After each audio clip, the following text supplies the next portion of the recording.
अस्सलाम वालेकुम, मैं हूं साजिद हसन। आप मेरा YouTube चैनल देख रहे हैं। एशिया कप में बाबर आजम की वापसी होने वाली है, हो भी सकती है, क्योंकि कुछ सिलेक्टर्स जो हैं, अब सिलेक्टर्स भी तो ऐसे 7 पर्दों के अंदर रखे हुए पाकिस्तान के अंदर कि उनका पता ही नहीं चलता कि कौन सा सिलेक्टर किस वक्त है, कौन क्या फैसला कर रहा है। ना वो सामने आते हैं, ना पीछे छुपते हैं। कौन कौन सिलेक्शन कमेटी में शामिल है, इस बारे में अखबारात बिल्कुल खामोश हैं और बहुत कम लोगों को पता होगा कि पाकिस्तान की सिलेक्शन कमेटी के अंदर कौन कौन से लोग शामिल हैं जो इन मनहूस खिलाड़ियों को सेलेक्ट करते हैं, जो बेगैरत टीमें बनाते हैं। वो कौन कौन लोग हैं, ज़रा उनका नाम लेकर भी हम तनकीद का निशाना बना लें। मैं आपको कल बता दूंगा या अगली वीडियो के अंदर बता दूंगा, ज़रा सर्च करके कि पाकिस्तान की इस वक्त करंट सिलेक्शन कमेटी कौन कौन सी है, कौन कौन लोग उसके अंदर शामिल हैं, क्या कप्तान और कोच उसके अंदर शामिल हैं या नहीं। आखिरी दफ़ा मैंने सुना था कि कप्तान और कोच को टीम की सिलेक्शन का जो इख्तियार है वो ले लिया गया है। क्या वो इख्तियार उनको वापस मिला है या नहीं। खिलाड़ियों के अंदर इख्तिलाफात पाए जा रहे हैं बोर्ड से, आपस में तो इख्तिलाफात हैं ही, बोर्ड के अंदर भी इख्तिलाफात है। लेकिन उससे पहले मैं आपको बताऊं कि बाबर आजम और इनको वापस लाने के लिए सिलेक्शन कमेटी के अंदर कुछ आवाज़ पाई जाती है और कहा यह जा रहा है कि क्योंकि सिलेक्शन इसलिए करनी भी ज़रूरी है कि एशिया कप है और उसके अंदर एक इंटरनेशनल ब्रांड है, उसके अंदर जो है वो हमको तजर्बेकार खिलाड़ियों के साथ जाना चाहिए और बेशक इन लोगों को एक मौका और देना चाहिए। जो बातें हम कर रहे थे कि क्या अहमद दानियाल खेलेंगे, क्या दूसरे खिलाड़ी सलमान मिर्ज़ा टीम के अंदर आएंगे, ये वाली सारी बातें जो है अब ज़रा एक तरफ होती जा रही हैं। शाहीन शाह अफरीदी, हारिस रऊफ और नसीम शाह को दोबारा डिस्कस किया जा रहा है कि इन लोगों को एक मौका और दें। ये पिच जो दुबई के अंदर है, यूएई के अंदर है, ये हमारे खिलाड़ियों को सपोर्ट करती है as a batter. Babar Azam और दीगर खिलाड़ियों को भी, रिजवान की तो खैर बात नहीं हो रही, बाबर आजम और साहबजादा फरहान और Saim Ayub as a opener खेलें, तीसरे नंबर पर बाबर आजम खेलें।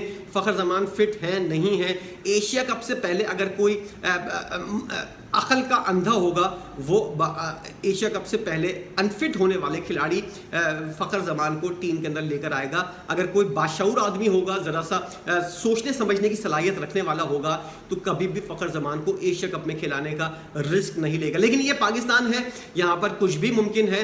जिस तरह अवार्ड बट रहे थे ऐवान सदर के अंदर और आपने देखा कि किस तरह अंधा बांटे रेवड़ियाँ अपने अपनों को, सारे लोग जो है अपने अपने लोगों को अवार्ड बांटते हुए नजर आ रहे थे। तो यहाँ पर भी ऐसी सूरत हाल है पाकिस्तान के अंदर, टीम के अंदर, कि यहाँ पर भी सिलेक्शन कमेटी के अंदर लोग बैठे हुए हैं अपने अपनों को रेवड़ियाँ बांटने के लिए। और मेन चीज़ ये है कि साया कंपनी का जो खिलाड़ी हैं उनके 7 से 8 खिलाड़ियों को टीम के अंदर होना है और उसके लिए बाबर आजम की वापसी यकीनी है।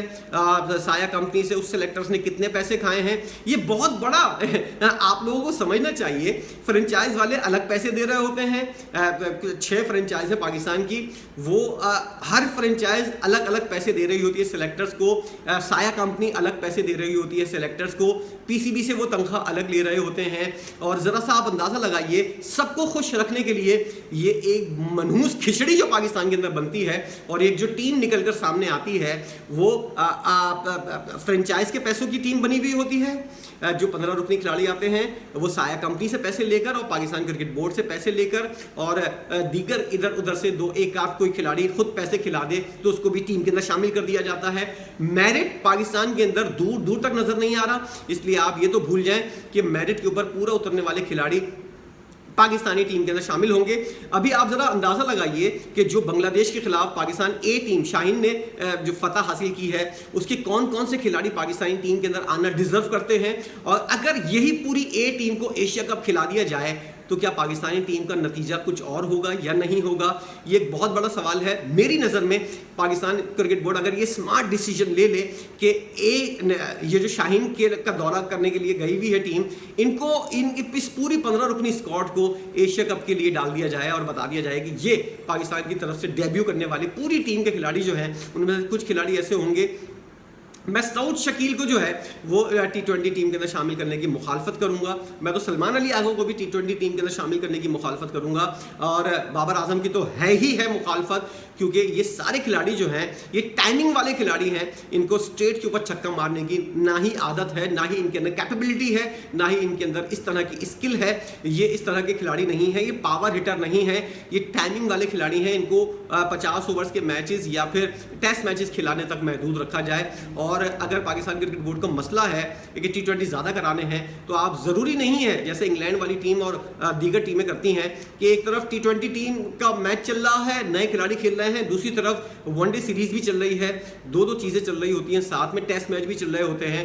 तो आपको ज़रा सा शेड्यूल ऐसा तरतीब देना चाहिए कि आप जो है वनडे, टेस्ट और T20 के साथ इंसाफ कर सको। आप सिर्फ तवज्जो T20 के ऊपर मरकूज रखे हुए हो, जिसकी वजह से पाकिस्तानी टीम का ये हाल हो रहा है। शाहीन शाह अफरीदी जिनके बारे में बासित अली ने ये वाली बात कही, और मैं खुद भी ये वाली बात समझता हूँ कि शाहीन शाह अफरीदी, नसीम शाह, इन लोगों को 4 रोज़ा क्रिकेट खेलनी चाहिए। इन लोगों की जो फिटनेस है वो इस मयार की नहीं है कि ये लोग जो हैं इस तरह की कारकर्दगी और जिस तरह के 4 ओवर के बाद इन लोगों के हाथों के अंदर वरम हो जाता है, मसल्स जो है वो खिंचाव का शिकार हो जाते हैं, और इन लोगों को 4 रोज़ा क्रिकेट खेले ताकि ये 20-20, 25 ओवर्स एक दिन के अंदर करवाएं, ताकि इनका हाथ यूज्ड टू हो सके और उस हिसाब से इनको बॉलिंग करने के लिए T20 की बॉलिंग जो है उनको हलवा लगने लगे। लेकिन ये लोग पता नहीं, समझ में नहीं आता कि अपनी कारकर्दगी को बेहतर बनाने के लिए सचिन तेंदुलकर जैसा खिलाड़ी जो है सुबह 6 बजे उठता था और बोलता था नाश्ता करने से पहले अगर मैं 100 बॉल्स नहीं खेलूं तो मेरा नाश्ता हजम नहीं होता। ये वाली जो है कमिटमेंट ये कैसे आएगी? यूनुस खान वाली, मिसबाउल हक वाली कमिटमेंट जो है वो कैसे लेकर आएंगे खिलाड़ी अपने अंदर? जब आपको अपने खेल से मोहब्बत होगी, अपने खेल के साथ एक पैशन की हद तक प्यार होगा, तब जाकर आप इस तरह की क्रिकेट करेंगे। लेकिन हमारे मेगा स्टार खिलाड़ी बाबर आजम, शाहीन शाह अफरीदी किसी के पास जाते हुए, किसी लेजेंड के पास या किसी पुराने खिलाड़ी के पास जाते हुए इसलिए शर्माते हैं कि अन्ना जो है उनकी आड़े आती है। ये बात मशहूर हो गई कि मैंने बाबर आजम को मशवरा दिया था कि अपना सर ज़रा सही करके खेले, स्ट्रेट करके खेले, और उसके बाद उसको देखो किस तरह रन्स करता हुआ आ रहा है, सारा क्रेडिट उसके पास जाएगा। अच्छा, पाकिस्तानी खिलाड़ियों के अंदर अन्ना वाली बात भी है कि खिलाड़ी एक दूसरे की अगर बाबर आजम टीम के अंदर खेल रहा है, शाहीन शाह अफरीदी खेल रहा है और मोहम्मद रिजवान खेल रहा है, तो वो देखेगा कि सलमान अली आगा जो है वो कभी इस टूर्नामेंट की या इस सीरीज की ट्रॉफी ना उठाए। ये एक जेलेसी फैक्टर है। बाबर आजम जब खेल रहा होता था, रिजवान कप्तानी कर रहा होता था, तब भी बाबर आजम की कोशिश होती थी कि रिजवान जो है और शाहीन शाह अफरीदी दोनों की कोशिश होती थी कि ये ट्रॉफी रिजवान ना उठा ले, इसका नाम ना हो जाए। इसलिए अपना खेल अपनी हद तक रखा, पाकिस्तान को जितवाना का गया मामला भाड़ में। शाहीन शाह अफरीदी भी इसी तरह सोचता था। अब जब ये लोग खुद कप्तान बने तो दूसरे खिलाड़ी ऐसा सोचने लगे। ये अनापरस्तियां जो है ये खत्म करने के लिए आपको दोनों खिलाड़ियों को, दोनों सोच रखने वाले खिलाड़ियों को बाहर करना पड़ेगा और ऐसी टीम सेलेक्ट करनी पड़ेगी जो मुल्क के लिए खेले।